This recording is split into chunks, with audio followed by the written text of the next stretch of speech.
Hello and welcome to today's live stream. Thank you so much for joining us. We're going to get started here in just under 5 minutes.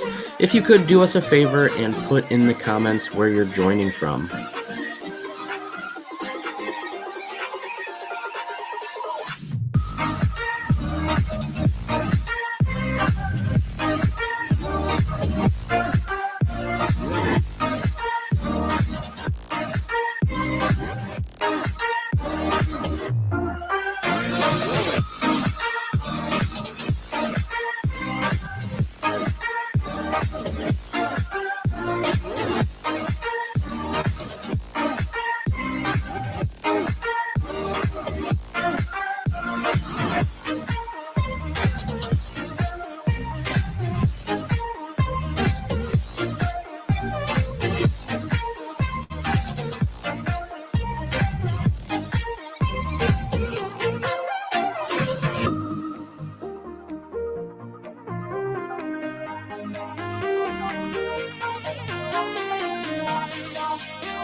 Hello and welcome to today's live stream. I hope you guys are doing well. I hope you had a fantastic weekend.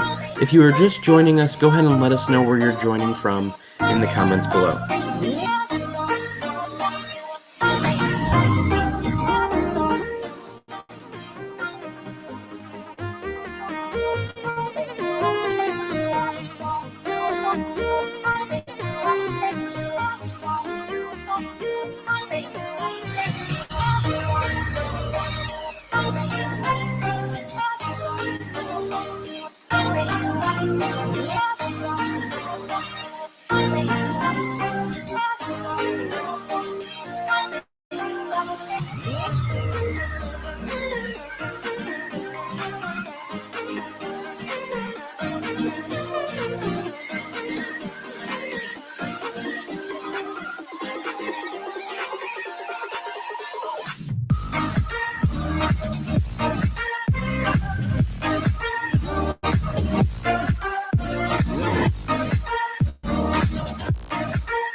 How about that uplifting music? I'm just like going along with the beat, getting in a good mood, getting pumped for this live stream. Hopefully you are as well. If you're pumped, let us know that you're pumped in the comments below.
Judging by the comments, I am not the only one that's pumped. It is excited to see everybody joining us here. Less than 5, 3, 4, 3, 2. My counting is off, but you're not here for the countdown. You are here for a little bit of landscape wizardry. Hope you guys are doing well today. I hope you guys are had an awesome weekend and you are starting off your Monday with a little bit of landscape photography. So let's go ahead and get our friend Chris joined in here. Hello, my friend. How are you today? I am doing absolutely fantastic. How about yourself? Doing well, and may the 4th be with you as well. May the 4th be with you as well. I got my stuff going on in the cabinet over there. Some Star Wars Legos. What do we got there? We got some Star Wars Legos. Yeah, just nerding it up. I love it. I'm gonna make yours larger so we can like creep in the background here. I want to see. Look at all that sweet stuff. You got what is it? Bob You said Ross. That 5 Bob Ross head. I think you win the award for most interesting background so far. I appreciate it. So tell us a little bit, how's that been going? Have you been getting a chance to go out and shoot it all during this pandemic? What's going on? Actually, I have. I am fortunate enough to be right next to the Olentangy River. So I go out shooting almost every single day, either on my back porch if it's just my family, or I walk down to the river, and there's this little kind of creek that's in between these two houses that I like to hang out in. It's amazing. So yes, you can find something in the city, and yes, even in these times, you can still go out and shoot. A lot of times it's just about learning, it's practice. So Absolutely. Go ahead. Really good point. And I want to, see who's here to learn along with us today. So we have Jim Summers still wearing his PJs, taking that Monday easing into the week. I love it. Eeyore left a comment with no words. He is speechless that we are joined I appreciate here. that. Glenna Reynolds, good afternoon from Cleveland Heights. Hello, Glenna. Hope you're doing well. We have Joe Slatic or Slatic. I'm sorry if I butchered your name, from Avon Lake. Thank you for joining us. We have Mr. Brian Minier joining us Dr. from Brian Minier. Michigan. Dr. Brian. Yep. We have Facebook user says they are pumped just like us. That's good to know. Brian says pumped doesn't even begin to describe how I'm feeling. Getting to see Chris and TJ on the same stream. Come on. Super excited. Hello, Jason Helmer. Hey, Jason. How's it going, He says man? hello. And then David Markovitz says hello from Twinsburg. And then finally, I think Denise Renee, hi from Middleburg Heights. So we have a full crowd, about 25 people in the stream right now. So that is awesome to learn from you. So normally at this point, I would go into some housekeeping things, but I'm just basically going to say, I'm going to monitor the chat and answer questions, but I want to get right into the content with everybody here. Everybody's excited. So go ahead and let's bring your screen up. We'll do a little screen sharing. And as we're doing that, we'll say hi to a few more people. Hello, Melissa. Hope you're doing well. Joanne from North Ridgeville. Hello. They just keep on pouring in. So I am going to turn it over to you. Here we go. Hey guys, how's it going? Christopher Gilbert here. I've been a Fujifilm tech rep for the last 2 years and a landscape photographer for about 20. Before I did a position like this, I worked as a park ranger, and that's really where I fell in love with shooting landscapes. I had no TV, I had no internet whatsoever, so literally I was just outside shooting. It was amazing. So getting into this, I'm not here to make you a professional by any means. Some of this you may already know. I'm here to just give you some insight on how I shoot and some of the processes I go through in order to get better landscape photos. So, and I want to jump in real quick. Yeah. So I'm gonna do a little spoiler. Our contest this week is landscape photography. What? So I want you guys to take notes during this so you can enter in to win that $50 gift card. So that's this week's theme. Jumping the shark a little bit, but I wanted to let you know. Am I able to enter this? No. Oh, well, there goes that. Well, we're done with our show. Just kidding. All right. So like I was saying before, I'm an educator in visual arts. I currently cover about 1/5 of the US in terms of teaching and instruction. I'm very proficient in landscape, and that's pretty much the only thing. If you try to get me into portraits or anything like that, it's going to be some bad news.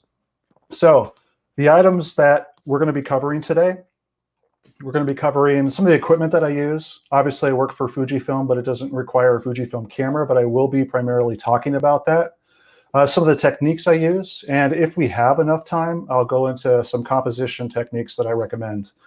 Keep in mind, this class can run from anywhere from 30 minutes to about 6 hours, depending on how crazy you want to get. I don't want to do that to you. So let's get started. So I have about 3 different setups that I generally use when I'm shooting.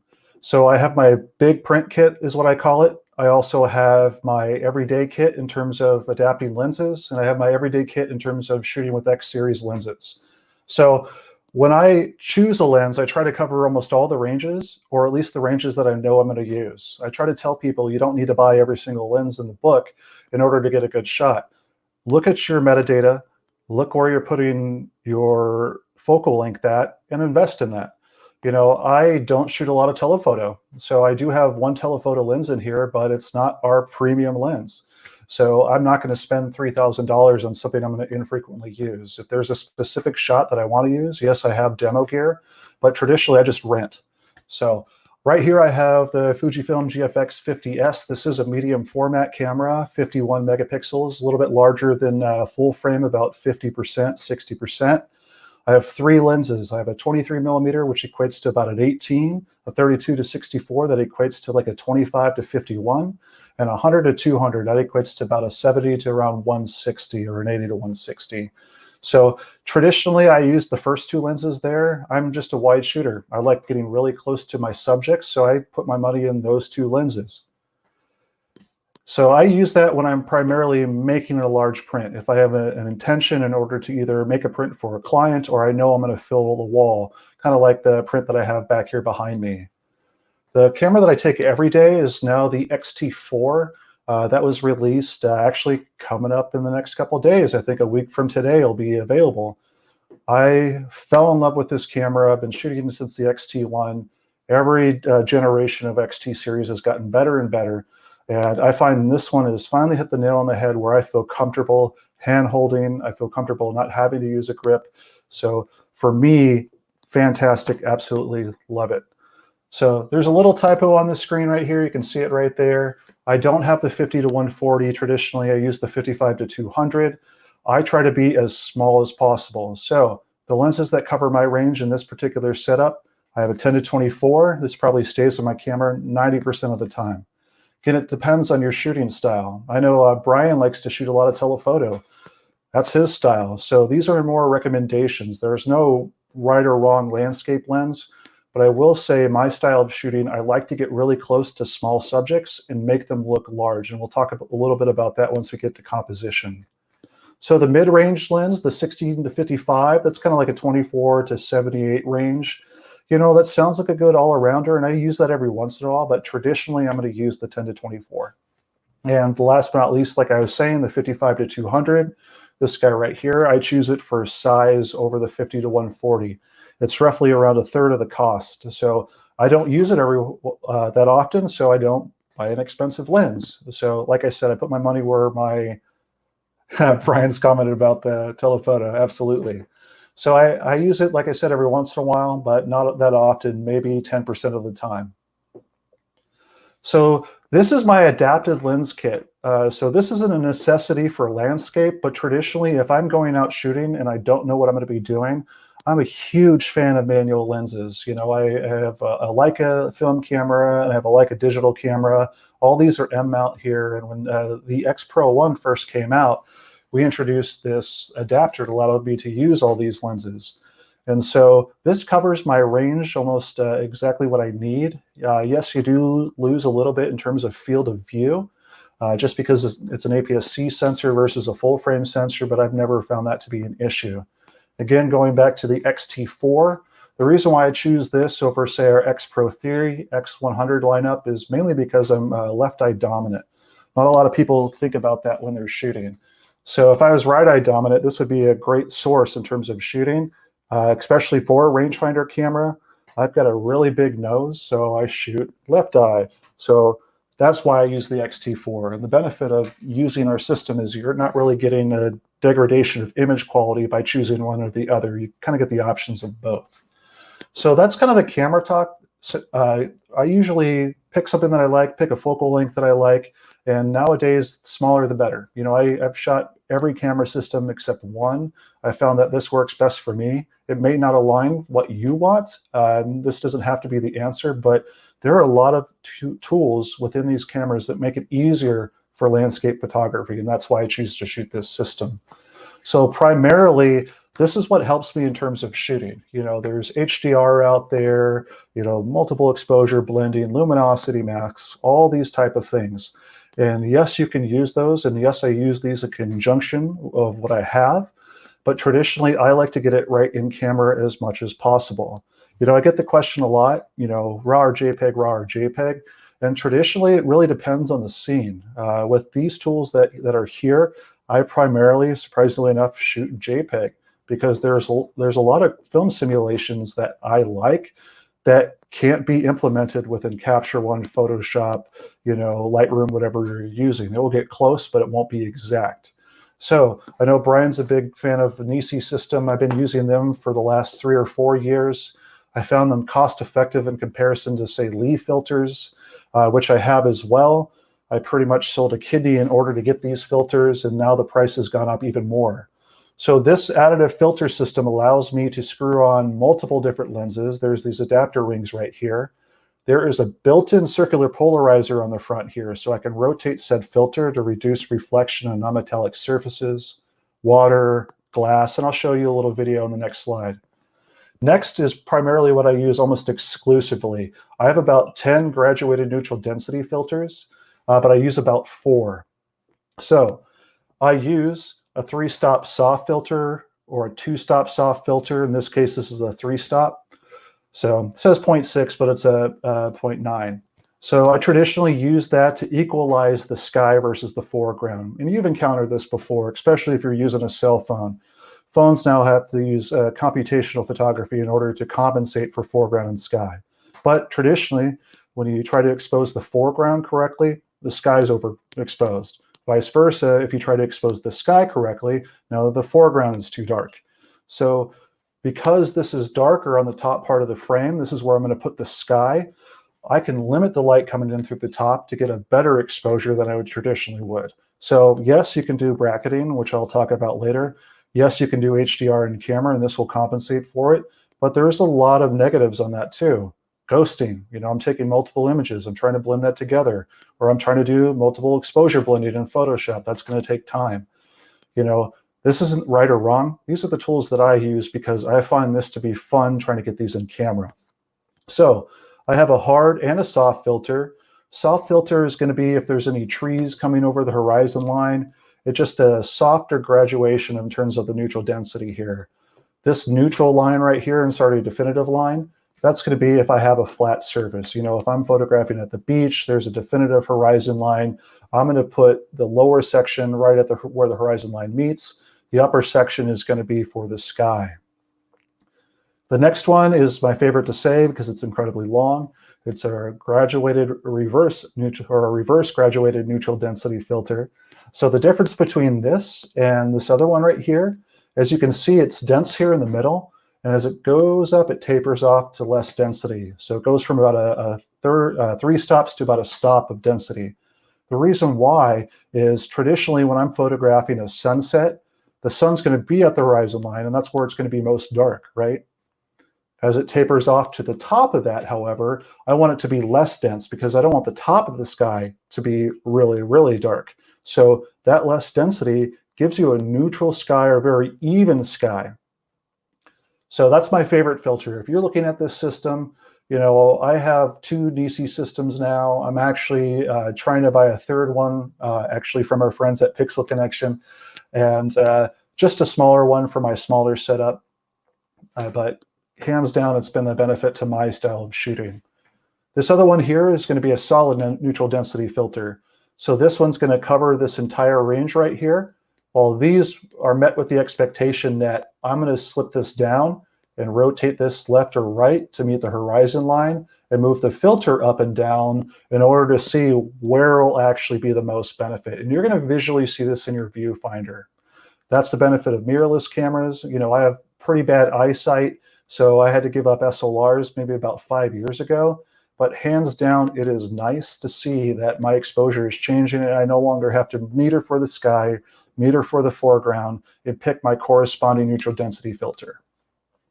So this is 3-stop solid. This just allows me to take a longer exposure.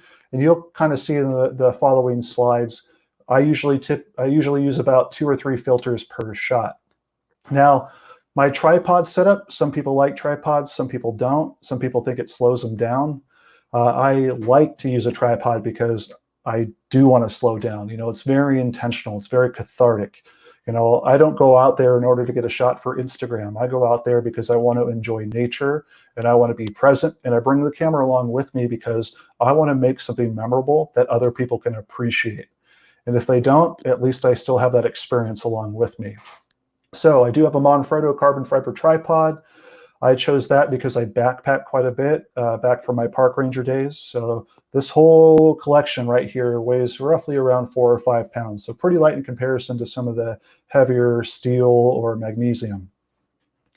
So this Acrotech leveling base I bought from Pixel Connection. If you ever have an issue trying to level your camera and you don't want to screw around with the legs, this is fantastic. Basically, I can let go a little release. The top of the base sways left, right, and I can get that nice and level. Just makes my time frame a little bit easier when I'm trying to photograph, say, straight horizon lines, because I'm notoriously bad for getting my horizon line straight. And yes, I can compensate for that in post, but I want to get the most resolution possible. I use the Really Right Stuff ball head. You don't have to do that. It's a nice ball head. I use so many different types. The reason why I chose this is just works really well with Arca Swiss. Arca Swiss is a dovetail system. It works well with my L bracket right here. Just makes it nice so I can drop my camera right on top of that. I'm not having to fiddle around with anything, pop it into a plate, and I don't have to buy multiples of tripod plates. I can literally just have this system. Works for however many thousands of cameras I wish I had. L bracket, for me, it's mandatory. If you haven't used an L bracket before, I highly recommend it. I know Pixel Connection sells some for each individual camera system. The reason why I use an L bracket is just so I can keep the center weight over the strongest point of my tripod. You've experienced it before. You have your camera right here. You'd want to shoot a portrait shot, and now your center of gravity is off to the right or to the left. It just makes it harder to use. So these are inexpensive depending on where you get them. I chose one from Small Rig because it was the first one that I could get for the X-T4. Since it's not available yet, most of these L brackets haven't been released yet, but if you have a camera system that obviously is out already, you can find an L bracket. So we're talking about circular polarizers. I put a quick video. I find that this is the one filter that you can disregard everything that you have in terms of everything that I say in terms of filters, equipment. Hands down, this is the benefit to my style of shooting, and for a few reasons that I'll talk about as we go through this 45-second video. So you can see that it's on the front of my lens. The Nisi setup allows me to rotate this ring here. It's a single piece of glass. We're looking at the rear of my camera now. So it'll come up and you'll be able to see a better idea, but look at my histogram. Let's go back one more time. So my histogram is physically changing. I'll go back into the next couple of slides and I'll pause it. And you can see as I rotate this, there's without it, as I rotate it again. So you can see that reflection off the water completely changing. So there's the shot. It's not pretty, but it's used to convey a point. There is my histogram and my RGB histogram. You can see that I have more whites right here, and that's primarily because of this reflection in the water. I'm going to go to my other shot. So you can see no reflection whatsoever. And let's take a look at my histogram eventually. Perfect. So my histogram is completely changed. I am now over to the left, meaning that I don't have as many bright pixels as I did before, which could mean a couple things. So there are a couple techniques you can use in conjunction. So if you've ever used a technique called expose to the right, it's where you can expose to the furthest right as possible, because you can bring down your exposure and you're not going to produce as much noise as if you bring up your exposure. Raising shadows brings noise. We all know this. So typically what I do when I choose to use this technique, and I don't do it all the time, generally when I have enough time to do it, this histogram right here, I try to bring the furthest point to the right up until the widest point.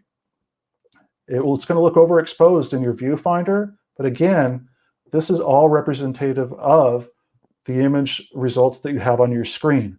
We'll talk about a little bit about that further on, meaning that JPEG properties are going to be applicable to your histogram.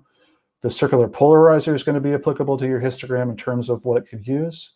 Now, if I don't want to use exposed to the right, I just want a more properly exposed image, I now have the capability of bringing over my exposure or brightening my exposure without the loss of those highlights. Now I'm less likely to have to shoot HDR. I'm getting that image correct in camera. So hands down, circular polarizer is the benefit that I recommend. So here's a couple of my shots. I know I use them repeatedly in terms of my presentations, but they're some of my favorites. This is taken right above Pixel Connection. This is at Avon Lake in the town. So I used 3 filters in this particular shot. So I used a 3-stop reverse graduated neutral density filter if I needed to have more in my mouth, 3-stop solid neutral density filter, and my circular polarizer. Now, the reason why I used each one of these is the reverse neutral density filter was to compensate for the sky.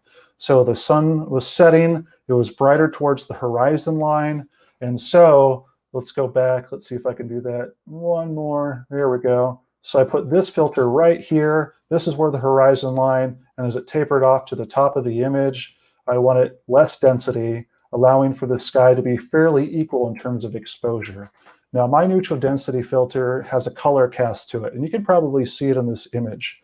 I use it to my advantage. I really like the purple of the sky, but this is a byproduct of me using an inferior filter. Sorry, Stingray, you're really expensive, but you do have a color cast. So the other filter that I used is a 3-stop neutral density filter. This is solid. There's no graduation to it. This allows me to take a longer exposure. In my style of shooting, most of my images are traditionally half a second or longer. And this is because I like showing motion in my image.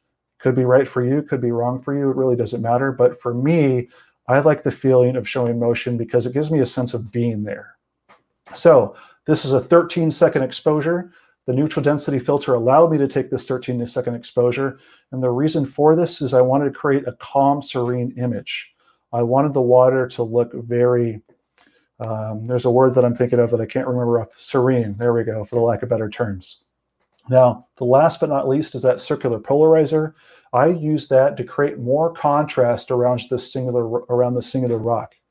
No, I did not set the rock there, even though I would like to say that I did. But this would have been more reflective, and the color would have been closer to this rock, and so there would have been less contrast. So it would have been a little muddied in terms of, creating that focal point there. So let's look down at my camera settings really quick. So Fujifilm GFX 50S, our medium format camera, I used my 23mm, so it's an extremely wide angle lens. I'm only roughly around 2 or 3 feet from this rock.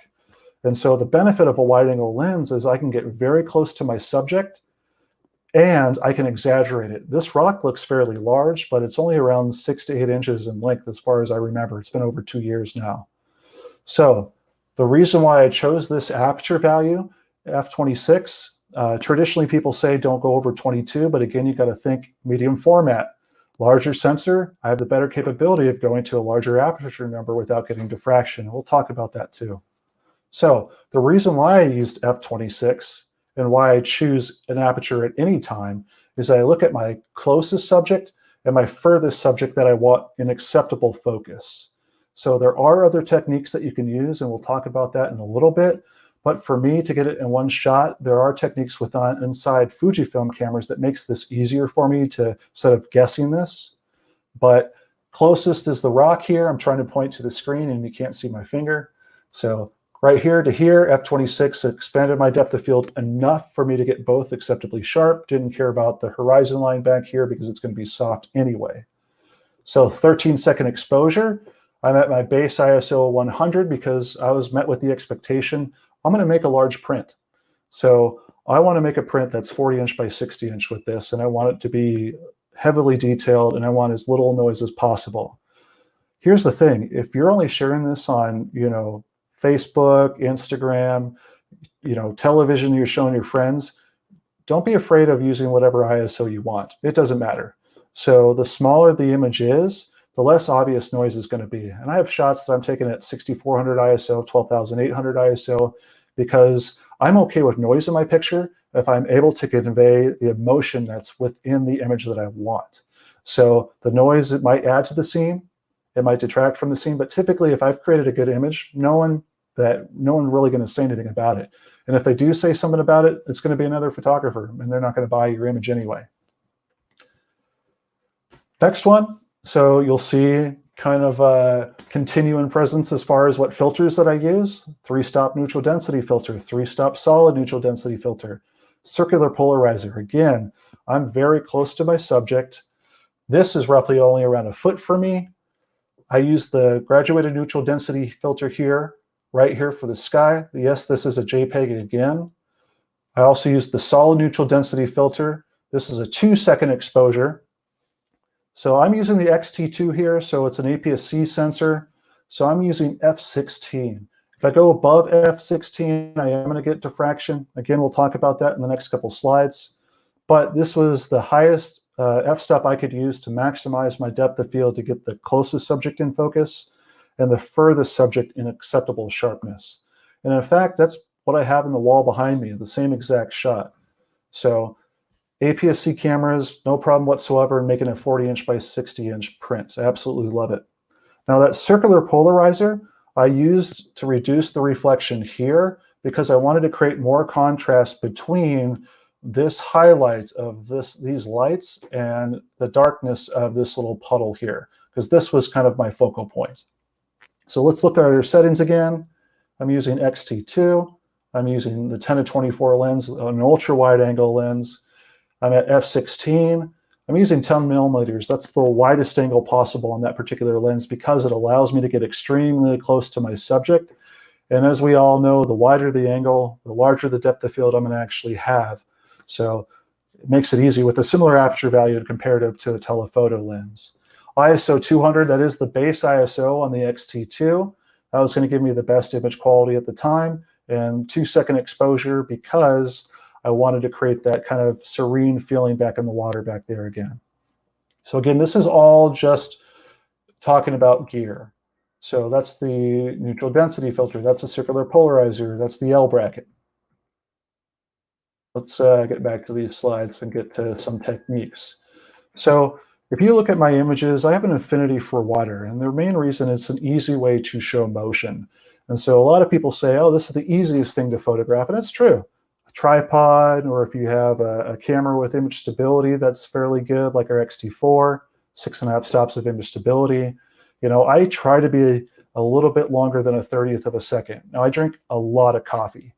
Like I can't handhold below a 60th of a second, even with a wide angle lens. So I don't even try. I generally have a tripod with me almost at all times. So typically with my shutter speed, I'm going to try to match the flow of water. So if my water is moving extremely slow, that's going to call for a longer exposure. If my water is moving fast, I can take a shorter exposure, and I'm still going to get that kind of cloudiness or frothiness that I want to see in the water. So if we look right here, again, JPEG straight out of the camera, I'm using a polarizer in this particular shot, and that's literally it. If we look at my exposure time, this is 2 seconds, and I can tell you this particular shot was incredibly hard, and the only reason why is I'm doing a workshop with one of our ex-photographers in the Smoky Mountains. It was like 30-mile-per-hour winds. So traditionally, I want to take a faster exposure, but I took about 20 shots in order to get this. And more or less, it was just a matter of being patient, waiting for the wind to die down. But if you look at my trees, and I know it's going to be hard to see on your screen, I have motion blur over here and over here caused by the limbs moving. I don't really care. You know, some people like to have absolute sharpness in my image, but it doesn't detract from it, so I don't worry about it. Again, I want the feeling of what was like when I was there. There was motion blur, so I'm okay with that. So if we look at my settings, f11, so the reason why I chose f11, again, I choose my aperture value based on the distance to my closest subject and what I want to be in focus as well, so my furthest subject. So if we look at this particular shot, this is roughly around maybe 30 feet for me. This is a very lazy shot that I literally got out of my car. The bridge is right there, no effort whatsoever, and these are my favorite. So back behind here, I care about this furthest distance from me. So again, when I can use Fujifilm cameras, there's a depth of field scale. This shows me my depth of field in real time, and I'll show you in a slide later on. So that's how I pick my aperture value. I don't need to shoot f16 every single time because that's not where your image is going to be, sorry, your lens is going to be most sharp. You know, f16, you're going to get a little bit of diffraction there. It's just inherent to any sensor size whatsoever. So a lot of the times 7.1, f8, f11, that's where your lens is most sharp. But, you know, to a certain point, how am I going to share it? You can shoot f22 all day long if it's just going to be on Instagram. Diffraction doesn't matter in that standpoint, but if you plan on making an enlargement, this is where I get super nerdy with knowing where my lenses are most sharp. And there's a great website that you can use if it's still available. I know a lot of camera websites are going down nowadays, but imaging-resource.com, there is a section called Lens Reviews that gives you a graphical representation of where your lens is most sharp. And you can use it to your advantage as far as seeing, hey, I know that at 10 millimeters, I'm going to be the most sharp possible. I know that at f8, I'm going to be incredibly sharp. I know that depending on what sensor size I'm using, to where diffraction is going to hit. It's a great resource, but don't let it dictate how you shoot. Again, you're trying to be in the moment. After a while, this is all going to be automatic. It really is. So pretty much I can set up my tripod, base ISO, choose a depth of field starting at f11, and kind of gauge where I'm going to put my ISO depending on movement of trees. You know, do I have movement in my image that I need to compensate for? Yep, and I did want to say Imaging Resource is still up. I'm on it here, and they just were talking about the X100V actually as of the 1st. So they are still alive and kicking. So it's a great resource. They do the most like in-depth, technical, geeky reviews that absolutely. So I also want to commend Eeyore. He does some great lens reviews. I know he did a review on our X100V, and the comparison to the X100F, I just want to say great job, man. I appreciate it. He knows his stuff. It's good. So in this shot, a little different shutter speed. So I'm shooting at a 15th of a second. And if you look at the top of the waterfall here, that's going to be blurred. Sorry, that's not going to be as blurred as the bottom right here, because obviously gravity hasn't kicked in yet. So I wanted to use a longer exposure, but in this particular case, I couldn't. So I think I've told this story before, but in order for me to get this shot, it's Iceland, you know, I'm on top of this big, I'm going to, for lack of better terms, grating, and my camera is on a tripod, and I'm holding my tripod over this grating, and I could lose $13,000 worth of equipment 200, 300 feet down. But who cares? You're going to get a shot that you absolutely love, right? Obviously I care, but I wanted this shot. And the reason why is I had my 23 millimeter lens. I knew that if I photographed on my tripod where I was, I'm going to get a whole bunch of distracting, basically signs, things along those lines, because Iceland's all commercialized, sadly enough. But so I'm using the GFX 50S. I'm using the 23 millimeter, which is like an 18 millimeter on a full frame camera, only in terms of field of view. I'm using f16. Again, that's because this right here is roughly around 5 feet. And this back here, quite a bit far away, but I don't want it 100% sharp. I really don't need it to. I want to create a sense of depth now. I want this to be sharp, I want this to be sharp, and I want this to be sharp. It's all about intention. That's what dictates your aperture value. So this 15th of a second, and why I chose that, was to compensate for how awkward I had to hold the camera. So otherwise, I would have dropped my ISO down. I would have taken a longer exposure. So again, there's up to a certain point where you can get the water blurred. Like with this last shot, it was 2 seconds, and I tried it. It's all about experimentation, right? I took about 20 shots to get this up to about 5-10 seconds. I saw no difference in water flow. I only saw a difference in motion blur. And you're going to be able to see that in the back of your camera. It's digital. So there is no right or wrong. It's all about experimentation. I'm only telling you kind of the base of where I'm going. I'm on a tripod, or I'm using a wide angle lens that has great image stability. You know, I'm set at an ISO 100 to start off with. I'm looking at my closest subject, furthest subject, and I know I'm just repeating myself, but this is where the, you know, being automated kicks in, so you're not thinking about all this stuff. You're really just concentrated on the moment. Now, if we look on the back here, There's a little red dot. That's actually a barn. So I kept it in my shot intentionally because a lot of people will remove stuff like this because it's distracting. You know, these are opposites on the color wheel here, so this is going to be really obvious as far as where it is in my shot, but that gives it a sense of scale. So yes, there's this mountain back here, but you wouldn't know the size of the mountain unless you had that building there. And if you could actually see in this, if I zoomed into 100%, there's a whole bunch of horses right there. So again, it's all about intention. I wanted that in my photo. If I didn't want it in my photo, yes, I could clone it out, but that's not really what I like to do. But in this particular shot, that was my intention. So next, starbursts. I know I talk about this a lot. I tend to get some really crappy sunrises and sunsets, right? You've gone out, you've tried to shoot, there's a whole lot of promise, and it's just bright as can be. There's not a cloud that you want in the sky, so I resort to starbursts.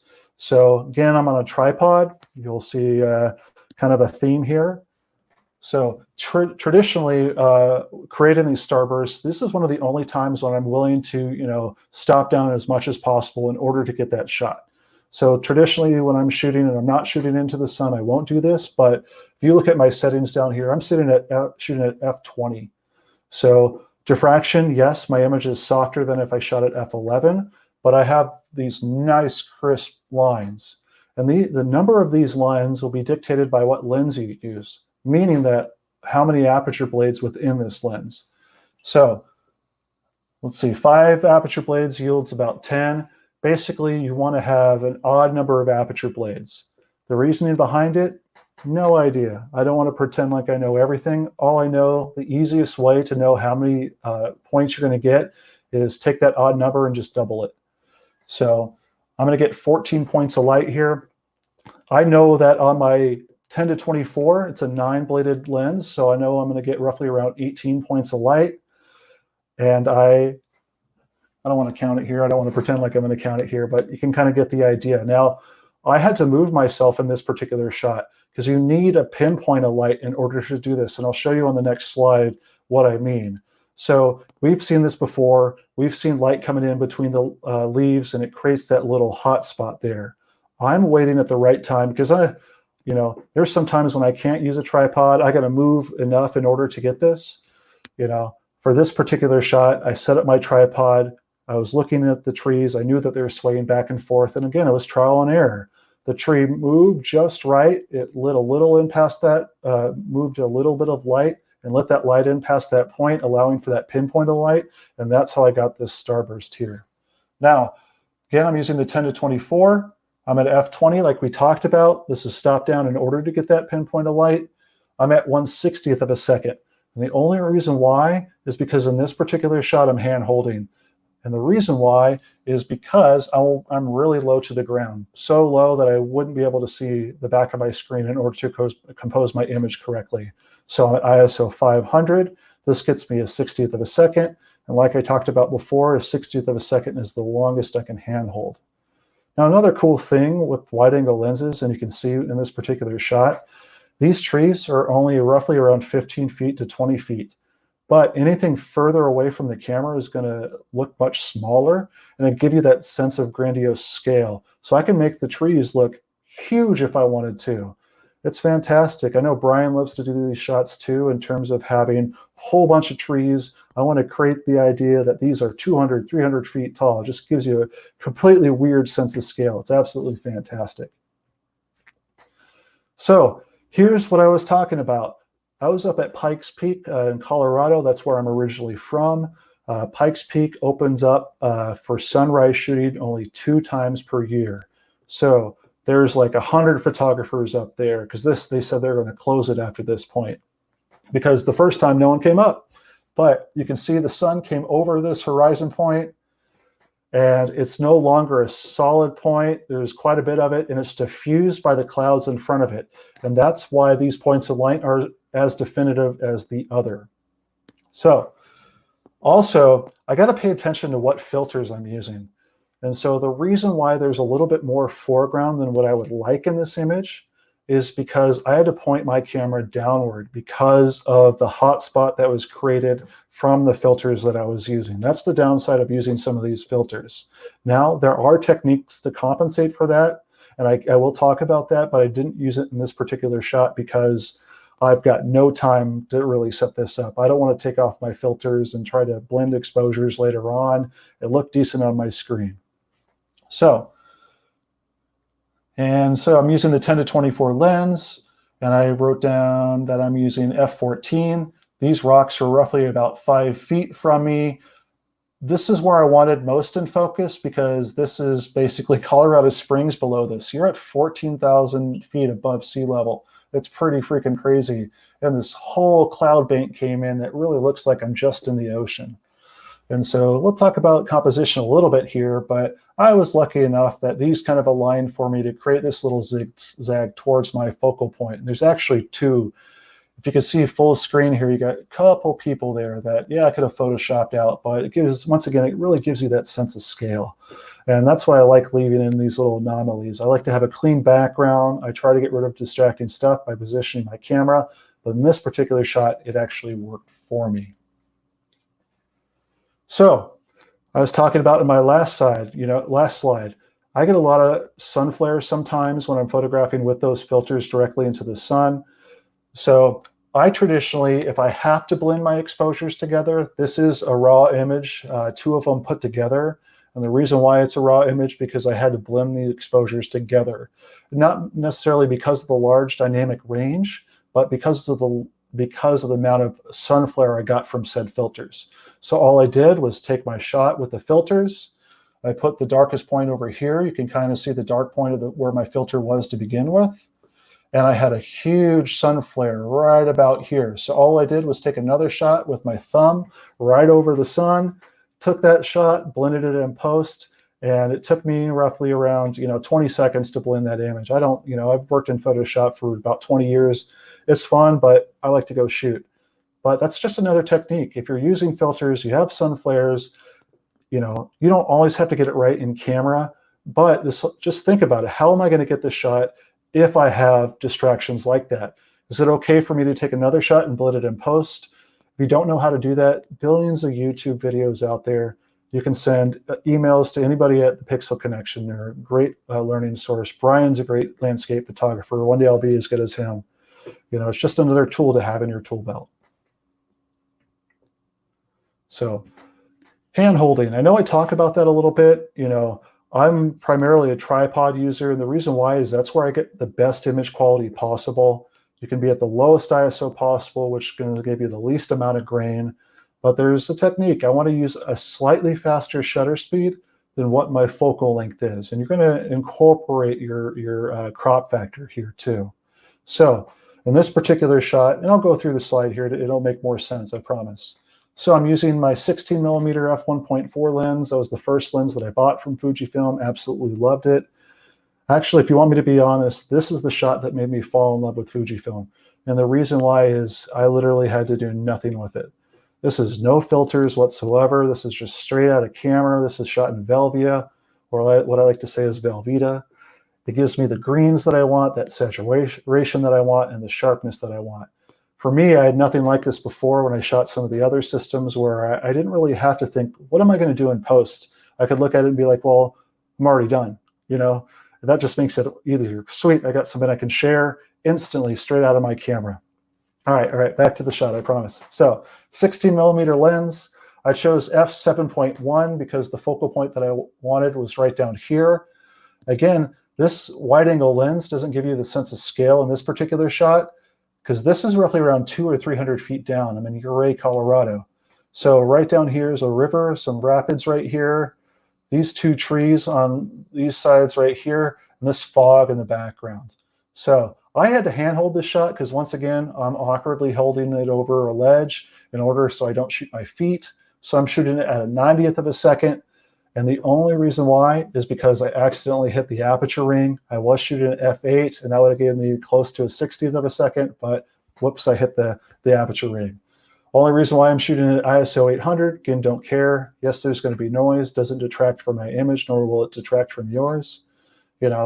I'm shooting at ISO 800 in order to get me a fast enough shutter speed in order to compensate for my movement.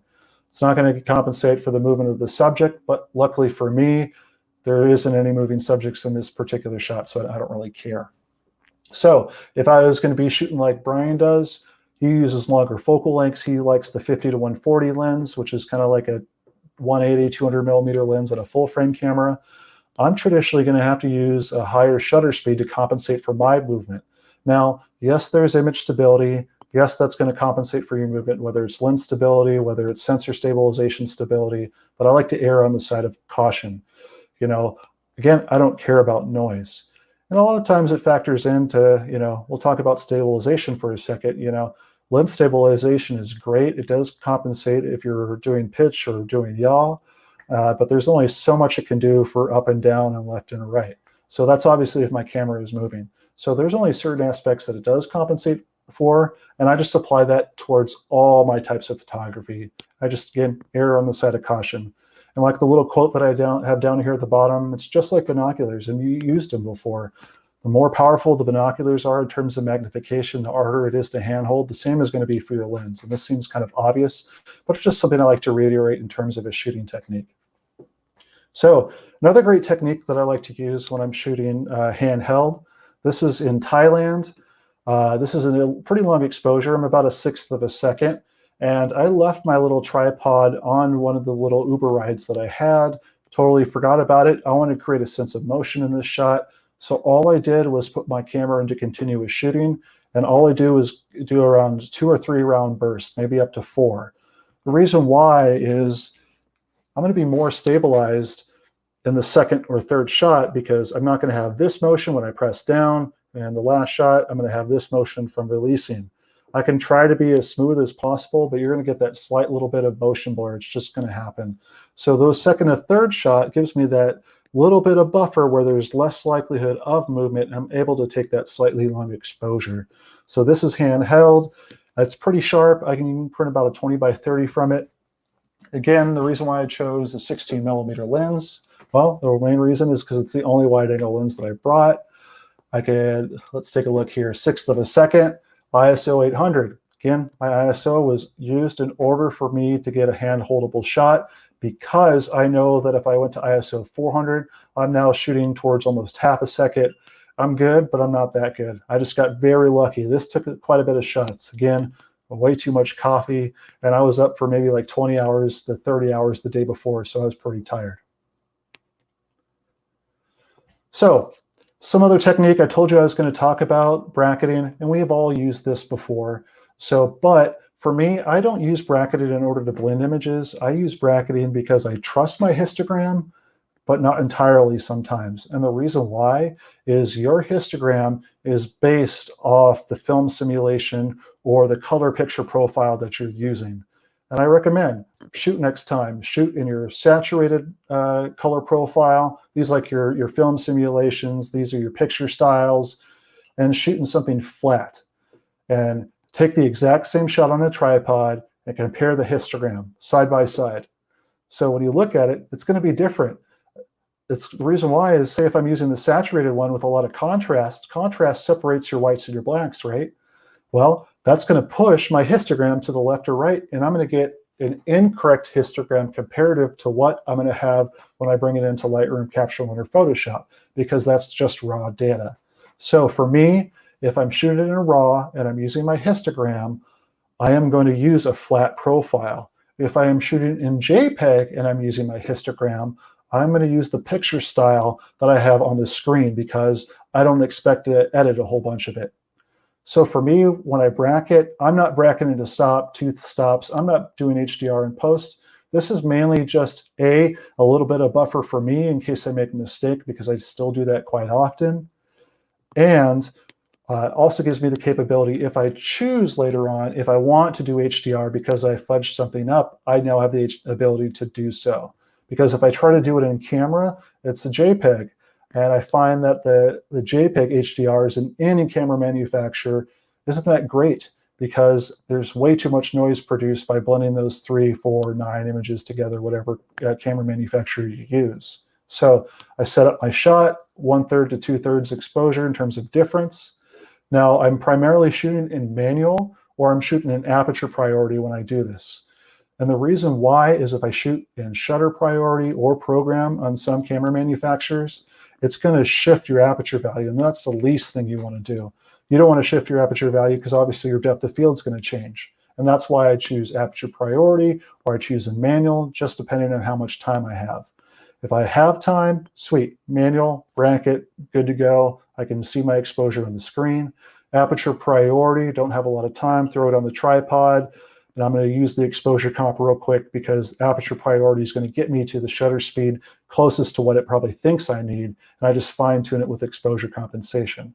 I take my shot, traditionally 3 images total, one what I think is the correct exposure, and one that's varied in terms of underexposed and overexposed.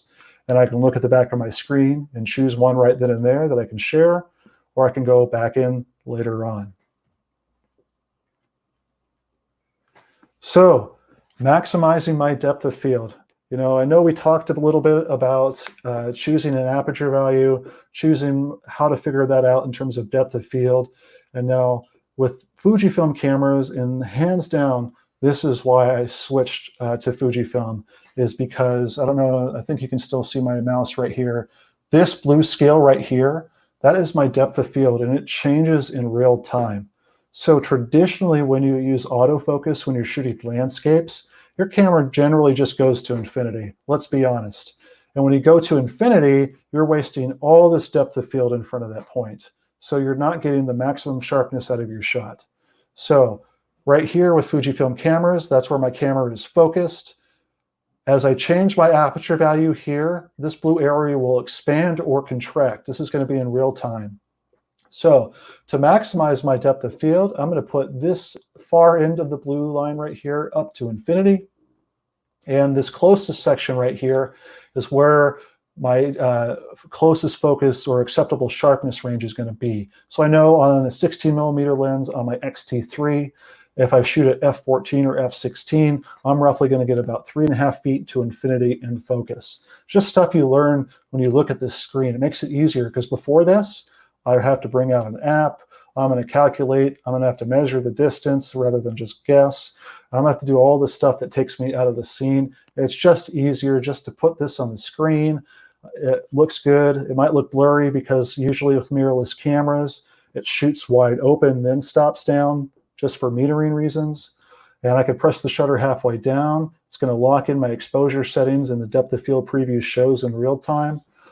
Or I can look right at the bottom of the screen. I know I'm using my finger again to point, but using this makes it so easy for me. No guessing whatsoever. So I'm using this distance scale to maximize my depth of field because traditionally my closest focus point isn't less than 3 feet in front of me.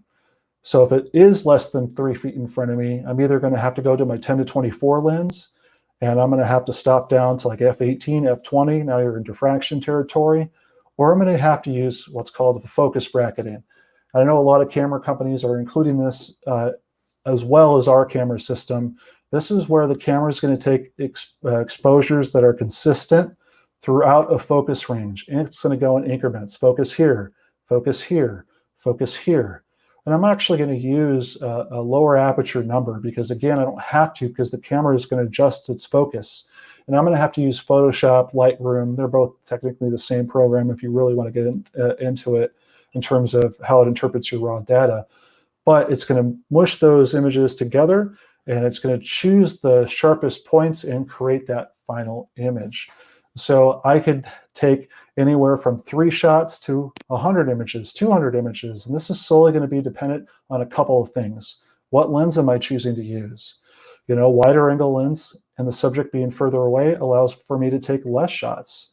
If I'm taking a macro shot and I want the closest focus and infinity be in focus, I'm going to have to take a lot more shots. So it's indicative of how long you want to spend behind the computer. Because if I'm using my GFX 100 right here, 400 megabytes every time I hit the shutter for a raw file in 16-bit, I'm going to be sitting at the computer forever. Now, if you're using focus bracketing, and this is why I don't use it that often, is there are 2 things that are going to happen. And I wish I could show you on this computer screen here. You're going to get what's called focus breathing. And this is almost on every single lens that that's out there sans like cinema lenses, where I focus on the close subject, and when I focus on the furthest subject, you're going to see a slight difference in field of view. You're going to lose about 10 to 15% of your frame. So just anticipate that. Don't put any of your focal points within the edges of that, and you'll be fine. But just know you're not going to get full resolution out of your camera because you're going to lose those edges. Another thing you're going to get is I'm going to get motion blur. So if I'm taking multiple shots within a landscape, if it's not stagnant, I'm going to have to blend manually, and that's just going to take more time. And I can do that. I just choose not to because I like spending more time in the field than on the computer. Now, sometimes I do like to get nerdy if there's a shot that I'm really proud of, or there's something in order to convey what I was feeling at the time I had to do it. But traditionally, I do not. I know we're coming up on the hour marker here, and I know we're gonna. This is going to be my last slide, so I kind of made that kind of easy for us. I see a little TJ in the corner there. Yep. So we did have a question come in. Yeah, what's that? Do you scout out locations for landscapes, or do you just go out and hope for the best? Perfect. There are two different types of people. The people that go out there and do a whole bunch of research and find out, use photo pills. Where's the sun going? Where's the moon going? For me, I do scout out locations. Traditionally, it's looking on Google Maps, looking at Google Photos, seeing what it looks like, anticipating, looking at the image and knowing, oh, the sun's going to set in the west. What does the west look like in comparative to the east? Then I traditionally, if it's a long hike, I hike up first without shooting. And I pay attention to, oh, that's going to look really good for sunset because it's on the right-hand side if I'm going south. I just use that to kind of gauge, where I'm going to shoot in that particular scene. But to find that scene, a lot of it's trial and error. Some of it's going to be obvious. I can go to Garden of the Gods in Colorado. In Ohio, I'm not as savvy, but I can go to Lake Erie. I have all these national parks. I can use that and kind of get a general idea of where I'm going to shoot. But traditionally, a lot of the shots that I have in the previous section, like that was just there. I was in Uray, Colorado, just on vacation, and this was just something that was going to be there, and I found the scene. So how much trial and error is in my filters? Surprisingly enough, not a lot. In the beginning, yes, because it's going to be a completely different way of how you shoot. You're going to see it in real time, and it's going to get you so excited that you're like, oh my God, I get this in one shot. And I fell in love with these filters as soon as I did. But after, you're going to move the filter left and right. You're going to move it up and down. When I started, there wasn't mirrorless camera that I was comfortable with, so it was harder because I'm looking at a small viewfinder. And the LCD screen on the back just wasn't good enough with the camera that I was using in order to convey that. But I'd say after maybe about 2 weeks, maybe a month or so, I was 100% comfortable with the expectations that I was going to get from the filter. And I knew right off the bat with how I was going to position my camera to the sun, how I'd have to tilt my camera up and down. So another question I see here, how much difference do you see between using medium format and APS-C sensors? Depends on my print size, like everything. I like to print. That's hands down. You will get lost in an image that's 40 inch by 60 inch. If you print an 8 by 10 or an 8 by 12 straight out of your camera, it'll look great, but print larger. Trust me. That's where you're going to see the difference between a medium format camera, an APS-C camera, or a full frame camera. I've shot all of them. I've shot micro four thirds. I've shot 1 inch sensors. I've got images from everything. And I did a tutorial when I was working with this group of about 30 people. And I brought 10 images in. And I showed them just on the monitor. I'm like, hey, what sensor size were you shooting, or was I shooting? No one could get any of the images right. Nope. Because no one's going to know. When you print, then it's going to be obvious. My medium format camera blows away any full frame camera out of any manufacturer, regardless of what they say, because it's not just resolution that makes a good image. Resolution only does well up to a certain point. Yes, it makes a little bit less noise. So less noise, meaning that I can shrink a large image downwards and that noise shrinks down too. But I will say our medium format cameras are 4 APS-C sensors put together. My noise is almost non-existent up to 6400 ISO. And once I get to that point, it's very organic. Comparative to a full frame camera, I've got a larger dynamic range, and comparative to an APS-C camera, even more dynamic range in terms of highlights and shadows. So yeah, there's differences in sensor size, but let me be honest, I came from a 36 megapixel camera to the XT1, and I was shooting the XT1 primarily because I found that the other techniques present in this camera was more important than having a better dynamic range because I'm using filters. If I'm getting everything within that histogram, I don't need to have a large dynamic range in order to regain highlights and shadows. It's just based off technique. But for me, don't worry about the camera that you have. There's always going to be one better. 100%. So I'm going to end, TJ. I promise I'll shut up after this last slide. No. Take as much time as you need. People are loving it. I got about 500 more slides then. So I was talking about really good seminar so far. Good to see you, TJ. I have to make a trip to your store sometime in the near future. Absolutely. We're here. Jason's a good guy. He's a privilege to know, so it'll be great to see him. Excellent.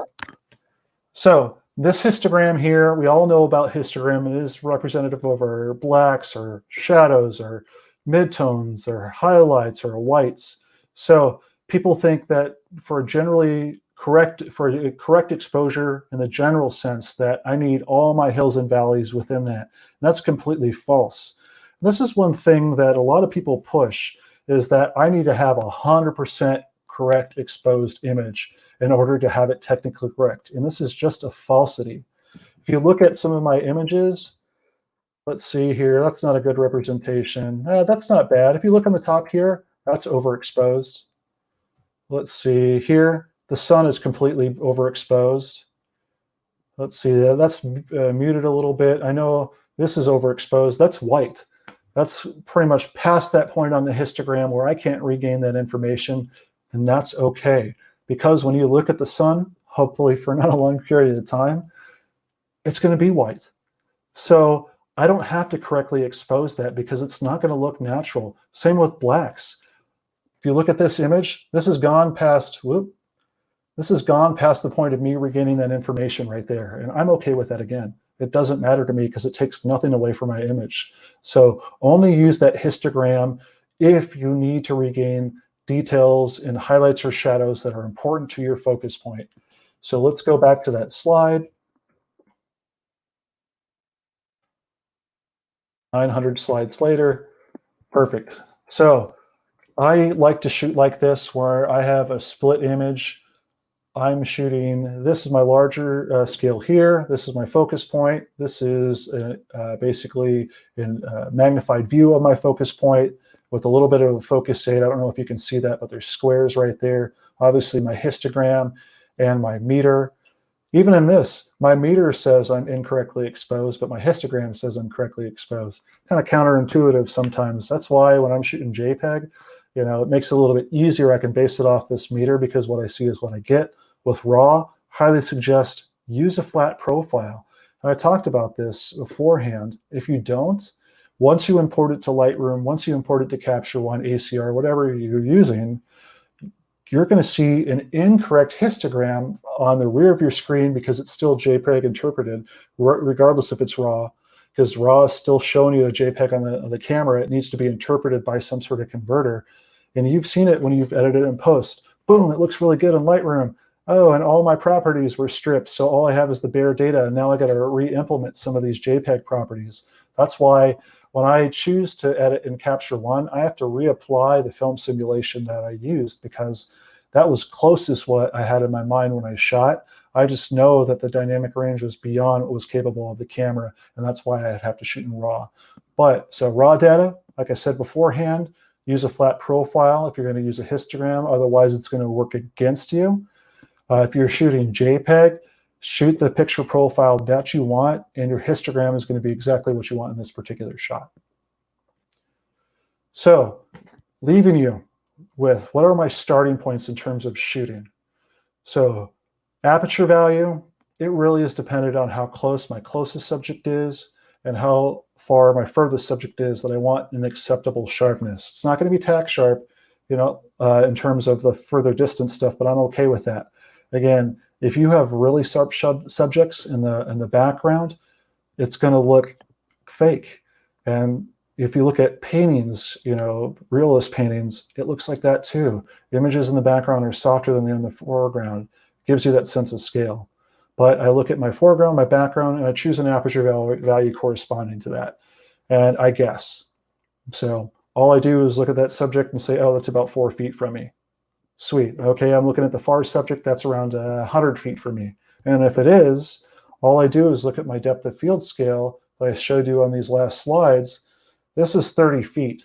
So I know if it's 100 feet away from me, I'm just going to have to bring it to infinity. So that blue line goes to infinity for me. And that's literally all the math that I do. I'm lazy. So ISO. So ISO is going to be 100. That's my starting point. That's always my starting point. And the only reason why it's going to change is based off the shutter speed that I need. That's it. So if you look at all my shots, they're long exposures. And that's typically because I like to shoot at the lowest ISO possible. But also keep in mind, if I'm photographing a sunrise or sunset and that sun dips below the horizon line or goes behind a cloud, you get a completely different spectrum of light. And I like to capture that. So that's why I'm on a tripod. But back to ISO. That ISO will increase if I have sticks in the foreground or brush in the foreground that's moving, that's going to be distracting. I don't care if it's out of focus, that's intentional. But if my focus point is a tree or something like that, I want that to be tack sharp, so that ISO increases. Shutter speed, again, dictated by my ISO. If I'm on a tripod, don't care. Only dictated by moving subjects. Handheld, it does matter because I'm choosing an ISO that's going to give me a shutter speed that I need. So for me, 60th of a second. For you, could be a 15th of a second, could be an 1/8 of a second. I will say on the X-T4, I was shooting the 200 f2. I had a full second. Handheld, which is mind-blowing. Do I want to use that in real life? No, but it's cool. Last but not least are two things. We kind of talked about RAW and JPEG, so I'm going to leave that there just because we talked about whether I'm going to need an image straight out of the camera and it's within the dynamic range of what the camera is capable of. JPEG, it's the dynamic range is outside of the camera of what it's capable of. I will shoot RAW. All this is based on just time frame. Less time behind the computer, more time in the field. But I use my white balance all the time. And the reason why is because I can warm or cool my shot, and I can do that while I see it. And that'll affect kind of the tint of my highlight tones and shadow tones. And seeing that in real time allows me to expose a little bit more correctly.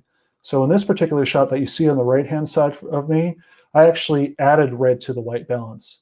I shot in auto white balance, but in most cameras, Canon, Nikon, Sony, Panasonic, Olympus, Fuji, you have the capability of shifting your white balance left, right, up, and down to create a color cast. I use that to my advantage. So when I shoot in blue hour, I might drop my white balance to like 2900 Kelvin, 3000, 3500, something ridiculous because it's going to make it more purple.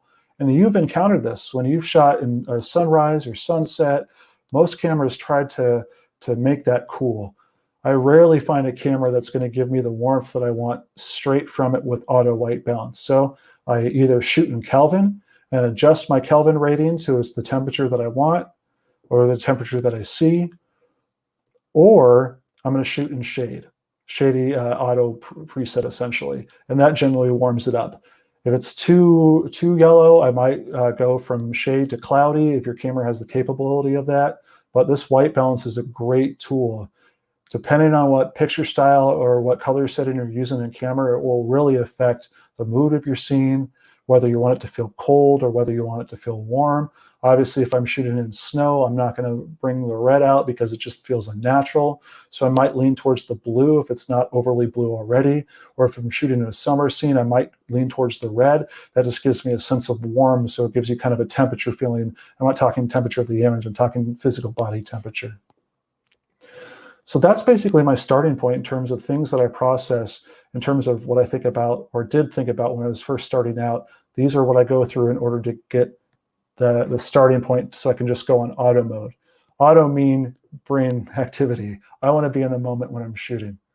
So that's the end of the presentation. Come in too. Do you find yourself more an aperture priority or manual when shooting landscapes? Perfect. I appreciate the question. It's depending on how much time I have. And I will say I give myself plenty of time. I typically bring 2 cameras. And this is not advocating for you to buy another camera. This is saying I set up one and wait for the light, and I have another one to feed my ADD and allows me to walk around. So to answer your question, if I have time, manual. If I don't have time, aperture priority. And the sole reason for that is because it's going to get me to a closer shutter speed to what it thinks it needs a little bit more quickly than me having to guess and cycle through the shutter speeds on the back. All I'm doing is going to A on top of my camera in terms of shutter speed, choosing the aperture on the lens, then I have exposure comp on the outside, and I just move that to wherever I need. Excellent. Well, I appreciate it. And I'm going to pause here just for a few questions. I'm going to go through a few slides, and then hopefully we'll have some more questions afterwards. So please, guys, let us know what questions you have, and then we're going to get back to Chris here in just a second. So just want to let you guys know we are still open 10 to 7 Monday through Friday and 10 to 5 on Saturday. So if you need anything, we have curbside pickup, or if you go on our website, thepixelconnection.com, we do offer free shipping on most of the items on there. Also, our goal is to do this every day at noon, this live stream. So if there is something that you would like covered, please let me know. I want to make sure that I am meeting your needs. Also, a quick note about the PPA. They are offering all of their online content for free for the next, I think the rest of the month. They're opening it all of May. So if you are looking for some additional education, definitely check out their website as well.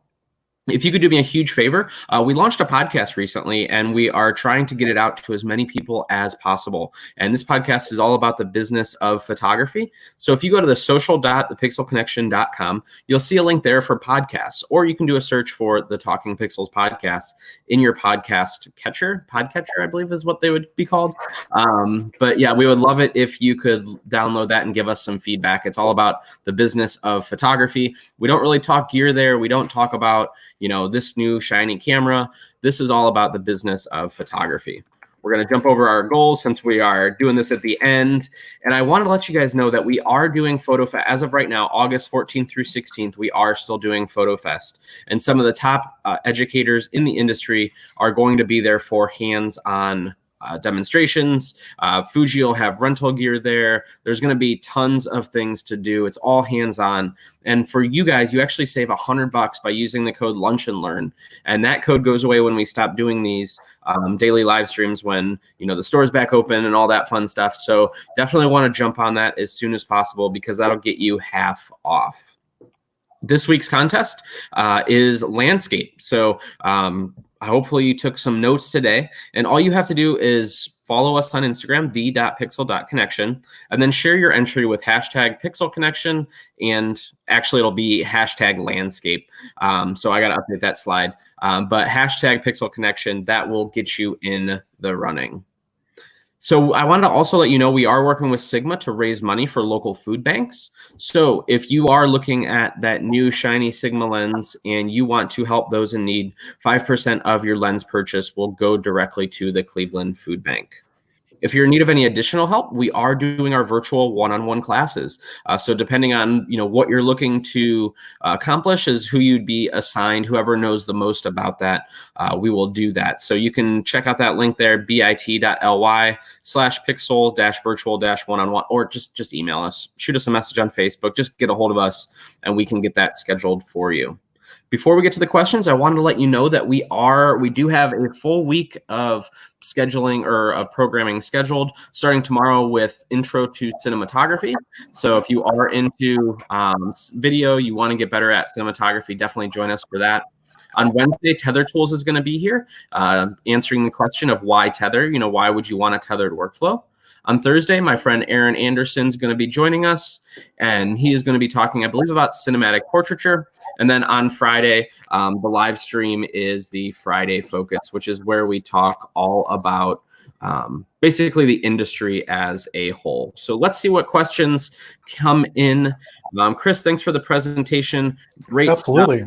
stuff. I'm reading the comments. I mean, I thank you too, but that's the comment. Gave me a lot to think about. Well, I appreciate it. Jen Navarro says, hi, Chris. Hey, Jen, how's it going? She's one of our Fuji shooters up there. Nice. Jim Summers, the best camera is the one you have with you. Absolutely. Yep. And then he also said, I print to see my mistakes. Love that, Jim. We had a question that came in. Hey, TJ, when are the XT4s going to be in for pre-order people?